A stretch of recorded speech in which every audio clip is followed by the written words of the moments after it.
जय हिंद, वंदे मातरम। साथियों, मैं धर्मेंद्र रघुवंशी पुनः एक नए वीडियो में आप सभी का बहुत बहुत स्वागत करता हूं। साथियों, आज की इस वीडियो में हम बात करेंगे मध्य प्रदेश के शासकीय कर्मचारियों को लेकर। साथियों, आजकल मध्य प्रदेश के शासकीय कर्मचारियों को लेकर एक मुद्दा काफी ज्यादा वायरल है। मध्य प्रदेश के जो शासकीय कर्मचारी हैं, उनकी सेवानिवृत्त जो आयु है उसे बढ़ाकर राज्य सरकार 65 वर्ष कर सकती है और इसकी तैयारी लगभग राज्य सरकार ने कर ली है। अब समस्त कर्मचारियों के लिए जानना यह आवश्यक है कि यदि उनकी सेवानिवृत्त आयु 65 वर्ष की जाती है तो कर्मचारियों को इससे क्या क्या लाभ हो सकते हैं। यदि अगर हम बात करें कर्मचारियों के मत की, तो कर्मचारियों के इसको लेकर अलग अलग मत है। बहुत सारे कर्मचारी ये चाहते हैं कि उनकी सेवानिवृत्त आयु को 65 वर्ष किया जाए और बहुत सारे कर्मचारी ये भी मानते हैं कि 62 वर्ष ही कर्मचारियों की सेवानिवृत्त आयु काफी है। तो सबकी अपनी अपनी राय है, लेकिन हम यहाँ पर इस वीडियो में बताने जा रहे हैं कि अगर 65 वर्ष कर्मचारियों की सेवानिवृत्त आयु होती है तो उन्हें क्या क्या लाभ मिल सकते हैं इन 3 वर्ष की सेवा अवधि के दौरान। सबसे पहला, 3 अतिरिक्त इंक्रीमेंट का लाभ आपको मिलेगा। अतिरिक्त वेतन वृद्धि आपको प्राप्त हो जाएंगी, इससे आप भली भांति जानते हैं। और अगर 3 अतिरिक्त वेतन वृद्धि आपको मिलती है तो स्वाभाविक सी बात है कि आपका जो मूल वेतन है वो बहुत ज्यादा बढ़ जाएगा। अब जब आपका मूल वेतन बढ़ेगा तो स्वाभाविक सी बात है आपकी वेतन भी इंक्रीज होगी और इससे आगे क्या लाभ होंगे वो आगे इस वीडियो में हम आपको बताएंगे। दूसरा लाभ है चतुर्थ समयमान वेतन के लिए अधिकतर कर्मचारी पात्र हो जाएंगे।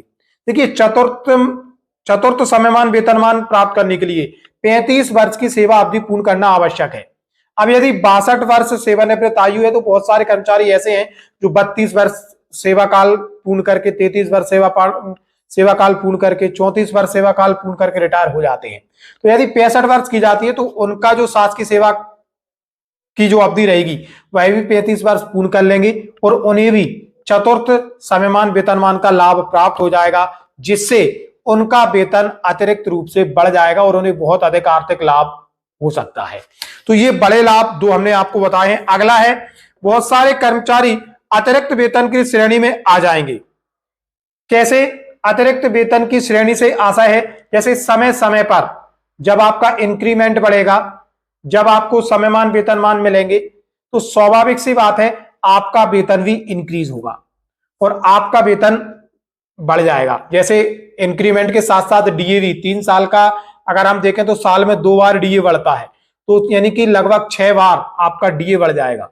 और हो सकता है आने वाले समय में कर्मचारियों को लेकर कुछ और प्रावधान कर दी जाए तो उनका लाभ भी आपको मिल जाएगा। तो इस तरीके से बहुत अधिक लाभ कर्मचारियों को इसको लेकर हो सकते हैं।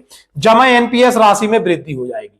स्वाभाविक सी बात है, जब आप 3 वर्ष अतिरिक्त सेवा देंगे शासकीय सेवा में तो आपकी जो एनपीएस राशि है वो और ज्यादा बढ़ जाएगी, जिसका लाभ आपको सेवानिवृत्त होने पर मिलेगा।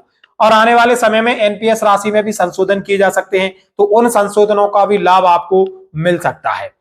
पदोन्नति के लिए भी रास्ते खुल जाएंगे। पदोन्नति से आशा यह है कि आप जितनी अधिक वर्ष सेवाएं देंगे उतने आप सीनियर होते चले जाएंगे और हो सकता है जब आप अंतिम वर्ष में हो शासकीय सेवा की उस समय आपको पदोन्नति का लाभ मिल जाए। अगला है, सेवानिवृत्ति पर आपका मूल वेतन अधिक होगा, इससे आपको ग्रेच्युइटी की पात्रता होगी। जी हाँ साथियों, ग्रेच्युइटी की पात्रता तो सभी को है ही, लेकिन यदि आपका वेतन अधिक होगा तो सेवानिवृत्ति के समय आपका जो वेतन होगा उसके 12 माह का वेतन आपको ग्रेच्युइटी के रूप में मिलता है। तो आप खुद अंदाजा लगा सकते हैं कि यदि आपकी सेवानिवृत्त आयु 3 वर्ष और बढ़ाई जाती है तो आपके मूल वेतन में अच्छा खासा इजाफा होगा और उसी के आधार पर आपको जो ग्रेच्युइटी की राशि प्रदान की जाएगी उसमें भी अच्छी खासी वृद्धि हो सकती है। समय समय पर लगने वाले वेतनमान की पात्रता होगी, ये भी सबसे महत्वपूर्ण है। जैसे अभी समस्त शासकीय कर्मचारी मध्य प्रदेश में 7वां वेतनमान ले रहे हैं, आने वाले समय में 8वां भी लगेगा, फिर 9वां लगेगा, फिर 10वां। इस तरीके से जो वेतनमान है वो समस्त शासकीय कर्मचारियों को प्राप्त होते हैं।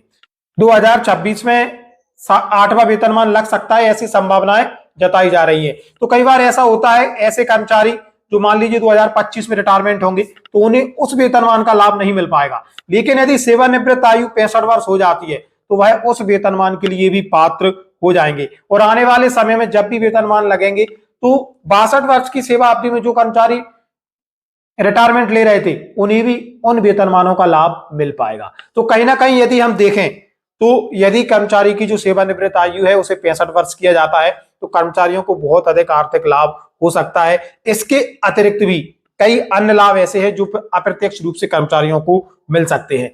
और जैसे जैसे समय बढ़ेगा, कर्मचारियों के हित में जो भी राज्य सरकार या केंद्र सरकार निर्णय लेंगी, उन सभी निर्णयों की पात्रता भी उन कर्मचारियों को हो जाएगी। तो एक तरह से देखें तो 65 वर्ष सेवा अवधि बढ़ाए जाने को लेकर कर्मचारियों को केवल इससे लाभ ही हो सकता है। फिर भी जो समस्त कर्मचारी साथी हैं उनके अलग अलग मत हैं।